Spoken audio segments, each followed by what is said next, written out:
तो आज हम स्टार्ट करने जा रहे हैं क्लास 9th का चैप्टर सर्कल्स। ठीक है, इसका आज हम इंट्रोडक्शन पार्ट देखेंगे। सर्कल होता क्या है, उसके बारे में डेफिनेशन और डायग्राम, और साथ ही साथ जो प्रॉपर्टीज हम यूज़ करेंगे सर्कल की प्रॉपर्टी कोड के साथ, और सर्कल की प्रॉपर्टी आर के साथ, और एक एक्स्ट्रा प्रॉपर्टी, ये सारी चीज़ डिस्कस करेंगे। ठीक है, इंट्रोडक्शन पार्ट हम अच्छे से समझ लेंगे। इसमें भी उसके बाद 3 एक्सरसाइज है। पहली एक्सरसाइज तो बहुत ही छोटी है, ऐसे करके तीसरी एक्सरसाइज ठीक ठाक बढ़िया, उसमें तुम्हें सही मतलब चैप्टर के बारे में नॉलेज हो भी जाएगी। ठीक है, तो इसकी अगर बात करें हम लोग सर्कल्स की, तो सर्कल स्टार्ट करेंगे। वो होता क्या है, सबसे पहले देखें तो it is a round shape figure that has no corner और एजेस। मतलब सीधी बात है, सर्कल हमने बचपन में ड्रॉ भी किया होगा, अगर तुमने देखा होगा तो वो कुछ इस टाइप का होता है। मतलब इसमें कोई भी कॉर्नर नहीं होता, कोई कोना या एज, कोई लाइनें वगैरह कुछ नहीं होता इसमें। ठीक है, तो देखो सर्कल एक राउंड फिगर है, और इसके अलावा हमें क्या क्या जानने की जरूरत है। ये वाला जो हिस्सा है इसको हम बोलते हैं सेंटर, सेंटर ऑफ सर्कल।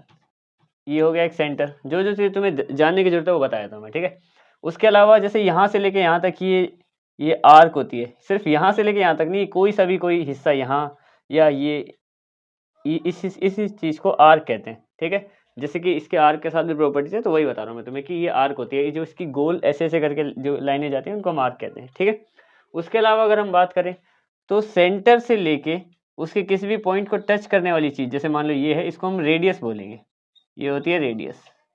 ठीक है, और रेडियस अगर मान लो तो सेंटर से जा रही है, लेकिन अगर कोई पूरी यहाँ से लेके यहाँ तक आ जाए सेंटर को छूते हुए, तो वो होती है डायमीटर।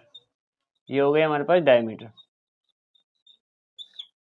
अब ये रेडियस जो है ना, वो सर्कल को एक पॉइंट पे टच करे और सेंटर को टच करे, यानी कि सेंटर से बाहर तक के सर्कल की दूरी। और ये बिल्कुल एक पॉइंट को टच करिए, सेंटर को टच करिए और दूसरे पॉइंट को टच करिए, यानी कि डायमीटर एक तो सर्कल का डबल होता है डायमीटर। जैसे डायमीटर अगर मान लो तुम्हें 50 दे रखा है, तो उसकी रेडियस 25 हो जाएगी। ठीक है, उसके अलावा क्या देखो, आर्क बता दिया मैंने।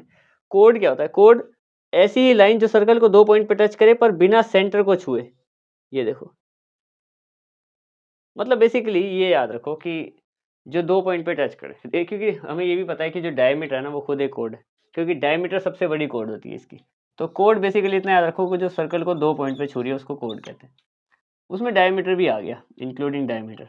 ठीक है, तो ये हो गया, ये हो गया, ये हो गया। सेक्टर सेगमेंट मेरे को अभी फिलहाल तुम्हें बताने नहीं है, मतलब हम स्टार्ट कर सकते हैं इसको। देखो, अब सर्कल के कोड के साथ क्या क्या प्रॉपर्टी है वो जरा देख लेते हैं। सबसे पहली प्रॉपर्टी क्या है कि इक्वल कोड of a circle subtended equal angle with the centre. यानी कि कोई सर्कल है, मान लो इसके पास 2 कोड हैं। ये एक कोड का नाम है ए बी, क्योंकि 2 पॉइंट पे मिल रही है, और एक कोड का नाम है मान लो सी डी। तो ये इक्वल है, आपस में बराबर है। ये हमें अभी क्वेश्चन में बता रखा है, मतलब क्वेश्चन के जो हमारी प्रॉपर्टी है उसमें बोल रखा है कि अगर इक्वल कोड है तो वो करती क्या है, वो जो भी सेंटर के साथ एंगल बनाएंगी ना, ये वाली और ये वाली, ये एंगल दोनों बराबर होंगे। ये तो तुम्हें लग रहा होगा शायद वर्टिकली अपोजिट एंगल भी हैं, पर अगर मान लो मैं इसको इधर बना दूं तो भी ये एंगल हमेशा बराबर होंगे। यानी कि अगर कोड बराबर है, अगर हमें पता है कि ए बी जो है वो सी डी के इक्वल है, यहाँ पे इनको नाम भी देते हैं, एक एंगल को एक्स मान लेते हैं, दूसरा वाई। ठीक है, अगर ए बी सी डी के बराबर है तो angle x equal to angle y होगा। ये पहली प्रॉपर्टी कह रही है हमें, इक्वल कोड of a circle subtended equal angle with the centre, centre के साथ इक्वल एंगल बनाते हैं। दूसरी प्रॉपर्टी क्या कहती है, the line drawn through the centre of a circle is bisect a कोड इज परपेंडिकुलर टू इट। इसके अलावा क्या बोला है कि मान लो एक सर्कल है हमारे पास, ठीक है, यहाँ पे मान लेते हैं एक कोड खींची हुई है जिसका नाम है, फिर से ए बी नाम रख देते हैं इसका।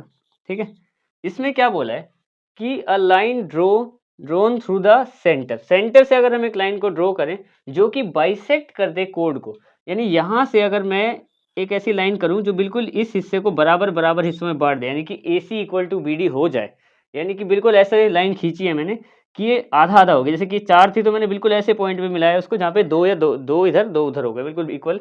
तो साथ साथ वो परपेंडिकुलर भी होगी, यानी कि तब 90 डिग्री का एंगल बनेगी। सेंटर को ओ मान लेते हैं। ठीक है, यहाँ पे भी ओ पॉइंट मान लेते हैं, क्या दिक्कत है। ठीक है, कहने का मतलब दूसरी प्रॉपर्टी का ये है कि अगर कोई सेंटर से लाइन एक कोड को बिल्कुल बीचों बीच कट करती है तो वो परपेंडिकुलर भी बनाएगी एंगल वहाँ पे। ठीक है, यानी कि यहाँ पे एक तो पहली बात हमें पता चली कि जो ए सी है वो बराबर है बी सी के, क्योंकि ये बिल्कुल बराबर हिस्सा है, और साथ ही साथ ये वाला जो एंगल है ओ सी ए या फिर ओ सी बी, दोनों 90 डिग्री होंगे। यहाँ पे परपेंडिकुलर की बात हो रखी है। तीसरी प्रॉपर्टी की बात करते हैं, इक्वल कोड्स, बराबर कोड of a circle are equidistance from the centre. ये भी एक बात है कि मान लो एक सर्कल है, उसमें एक कोड है ए बी, जैसे हमने ऊपर डिस्कस किया था, और इस बार थोड़ा इधर मान लेते हैं कि एक कोड है सी डी यहाँ पे। ये है इनका सेंटर। अगर कोड बराबर है ना, जैसे कि हमें ये क्वेश्चन फिर से बोला ना इक्वल कोड, यानी कि अगर A B equal to C D है, कोड बोल रखे हैं बराबर है, अगर ये इसकी हाइट के बराबर है, तो जो दूरी इसकी सेंटर से है वो इसकी सेंटर की दूरी के बराबर होगी। यानी कि अगर मैं इसको m और इस पॉइंट को n मानूं और ये o हो अगर, तो जो OM है यानी कि यहाँ से यहाँ तक की दूरी वो बराबर होगी ON के। यहाँ पे मैं लिखूंगा OM इक्वल टू ON। और साथ ही साथ वाइस वर्सा का मतलब ये है कि इसका उल्टा कर दिया जाए तो भी यही होगा। मतलब अगर इनकी दूरी कोई भी दो लाइन खींच दी रैंडम और बोल दिया कि वो उनकी दूरी सेंटर से बराबर है, तो यानी कोड भी बराबर है, यानी इसका उल्टा भी बिल्कुल वैसे ही हम सिद्ध कर सकते हैं। आगे बात करते हैं आर्क के साथ। ये तो हमने कोड के साथ देखी तीन कोड खींचे उसके साथ प्रॉपर्टी लगाई थी सर्कल की। आर्क की बात करें तो पहले क्या था, angle subtended bye an arc. Arc से कोई एंगल बन रहा है at the centre is double the angle subtended bye it at any point of the circle. अब समझ में तो तुम्हें नहीं आएगा, मैं बताता हूँ इसमें होता क्या है। एक सर्कल से मान लो ये इसका सेंटर है, ठीक है। अब इसमें हुआ कि यहाँ पे कि इस टाइप का कोई एक शेप बन गई ऐसे, और ऐसे टाइप की शेप बन गई है। अब इनको मिला दो ये। अब तुम्हें यहाँ पे थोड़ा सा समझाऊंगा तभी तुम्हें समझ भी आएगा। देखो अगर मान लो ये शेप बन गई है, सेंटर का नाम दे दिया मैंने O, ये है A, ये B और ये C, ठीक है। अब इसमें बोला क्या है, the angle subtended bye an arc, एक आर्क से, ठीक है, आर्क से कोई एंगल बना है विद द सेंटर।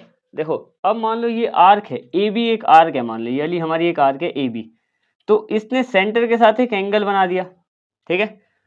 अब क्या बोल रहा है कि वो जो एंगल बना है ना इस आर्क ने सेंटर के साथ, ये वाला एंगल, एंगल ओ मान लिया, ये डबल होगा, ठीक है, उसी आर्क, वही जो आर्क है ए बी, देखिए यहाँ पे क्या लिखा है, is double the angle subtended by at any point on the circle. अब इन्हीं दोनों ने कहीं और भी पॉइंट बनाया होगा ना, जैसे मान लो यहाँ पे भी बना रखा है, इस वाली आर्क ने एक सी पॉइंट और बना रखा है, तो ये वाला इसका डबल होगा। मान लो ये 100 डिग्री बनाया तो वो 50 डिग्री होगा, और ये हर जगह काम करेगा बिल्कुल। जैसे ये तो हमने एक शेप देखी, अगर मान लो मैं एक और शेप बना दूं, सेंटर के साथ एक एंगल बना दिया मैंने इस तरीके से, ये 100 डिग्री है, ठीक है, तो वो अगर ऐसे भी बनाएंगे साइड में तब भी वो 50 ही होगा, क्योंकि वो इन्हीं दोनों की आर्क की, इन्हीं दोनों की बदौलत ये वाली लाइन भी बनी और वो वाली भी बनी। इसको सी नाम दे देते हो, इसको ओ कर देते हो, ठीक है। ये बड़ा सिंपल सा।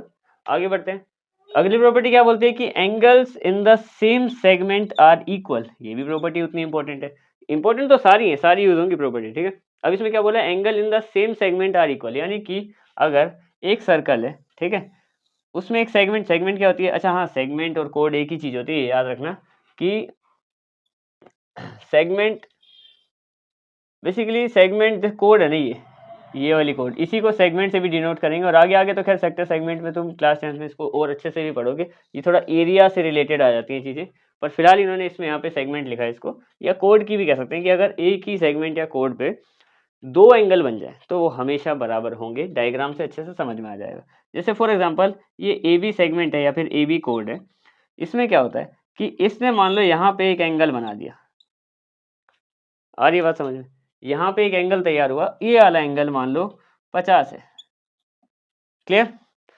यही लाइन कहीं और एंगल बना दे जहां मर्जी, ये लाइन मान लो ऐसे एंगल बना दे, क्योंकि है तो ए बी ही कॉमन, जैसे मान लो सी पॉइंट है, डी पॉइंट है तो ये ए बी इस वाली कोड से एक एंगल निकला हुआ और ये भी इस वाली कोड से एक एंगल निकला, तो ये वाला एंगल भी 50 ही होगा। एक और एग्जांपल देख लो कि मैं इसको यहाँ कर दूं चाहे, तो ये भी 50 ही होगा। ये रूल ये कहता है कि angles at the same segment, एक ही सेगमेंट से निकले, मैंने तो 3 बना दी, इसमें तो 2 बोलते, पर मतलब इतना याद रखो कि एक सेगमेंट से मैं कितने भी निकाल दूं, मान लो मैं एक ऐसे निकाल दूं यहाँ बीच में, तो वो भी 50 ही होगा। क्लियर, ये हो गया। अब इसकी बात करते हैं एक और angle. Angles in a semi circle is right angle. ये तो बड़ा सिंपल सा है, जो हमने फर्स्ट पार्ट करा था उसी से रिलेटेड है ये, ठीक है। इसमें क्या बोल रहे हैं कि अगर हम लोग ये सर्कल मान लो ऐसे ही बना दिया मैंने, इलिप्स टाइप का, ठीक है, अगर इसके राइट एंगल का यहाँ पे, मतलब जैसे ये बोला था ना कि इसका हाफ होता है, वो हमेशा इस वाले पॉइंट का हाफ होता है, ठीक है, सेंटर से आ रहा है, तो सेमी सर्कल, सेमी सर्कल का मतलब क्या है, सर्कल का बिल्कुल आधा, बीचों बीच से जाएगा, यानी कि सेंटर को छूते हुए जाएगा। तो इससे अगर ये मान लो ये हमारा ए बी है, तो इससे अगर मैं एंगल बनाऊँ पीछे को कहीं पे भी तो वो 90 होगा। 90 हो ही गई, ऑब्वियस सी बात है, क्योंकि ये तो 180 होता है ना। सेंटर जो है, सेंटर से जो जाता है डायमीटर वो हमेशा 180 होता है। बेसिकली ये इसी को ही थोड़ा-सा सही विस्तार से बता रखा है। इसमें हमें ये बोला है कि कोई भी एंगल आधा होता है। इसमें एक चीज़ बता दी कि अगर सेंटर से जा रहा है तो वो 90 होगा, क्योंकि सेंटर तो 180 है। सेंटर से लाइन खींचेंगे तो बिल्कुल 360 का हाफ होएगा, तो वो 180 रहेगा। उसका अगर कहीं पे बना दूँ, मान लो ये एंगल मैंने यहाँ बना दिया, ऐसे 90 का ऐसे सिंबल होगा। इसको मैं यहाँ बना दूँ तो भी 90, यहाँ बना दूँ तो भी 90, मतलब सेंटर से हो गया ना, ये वाला रूल लगेगा तो राइट एंगल बनेगा, ठीक है। लेकिन उसके अलावा अगर मान लो बिल्कुल स्ट्रेट लाइन नहीं है, टेढ़ी-मेढ़ी है, तो फिर उसका हाफ देखते रहेंगे। वैसे भी इसी का भी हाफ ही हुआ है, ठीक है। अब देखो ये आर्क के साथ हो गया, ठीक है। अब ये वाला जो रूल है ये आर्क में नहीं आ रहा, ये सर्कल का एक रूल है, पर जो इसी चैप्टर में तुम्हें काम भी आएगा तो बताया था। इसमें क्या बोला है कि द एंगल नहीं, the sum of opposite angle of a cyclic quadrilateral, ये क्वाड्रिलेटरल लिखा है, इज 180 डिग्री, ठीक है। मान लो एक साइक्लिक क्वाड्रिलेटरल है। साइक्लिक क्वाड्रिलेटरल का मतलब है सर्कल के अंदर कोई भी क्वाड्रिलेटरल की शेप है, ये मान लो। इसके 4 एक्स वाई जेड डब्ल्यू मान लो। तो जो एंगल है ना, अपोजिट एंगल का सम 180 होगा। यानी कि एंगल x और z को जोड़ दिया जाए या y और w को जोड़ दिया जाए, angle x plus angle z, ये इक्वल टू 180 डिग्री। ये सारी प्रॉपर्टीज हम यूज़ करेंगे क्वेश्चन में। क्वेश्चन में तो वही होगा, एक आध दे रखा होगा, हमें सारे निकालने होंगे, तो उसी टाइप से होगा। ये y और w, तो यानी कि y प्लस w वो भी 180 डिग्री, क्योंकि साइक्लिक क्वाड्रिलेटरल के अंदर के अपोजिट एंगल है ये। और यहीं पे बोला है कि इन दोनों का सम साइक्लिक क्वाड्रिलेटरल में 180 होता है, या फिर सप्लीमेंट्री होता है। सप्लीमेंट्री भी ये इसका मतलब यही होता है, 180 डिग्री, ठीक है। तो ये तुम्हारा इंट्रोडक्शन कंप्लीट हो गया इस चैप्टर का। अब आएंगे इसी चैप्टर की एक्सरसाइज पे। That's it.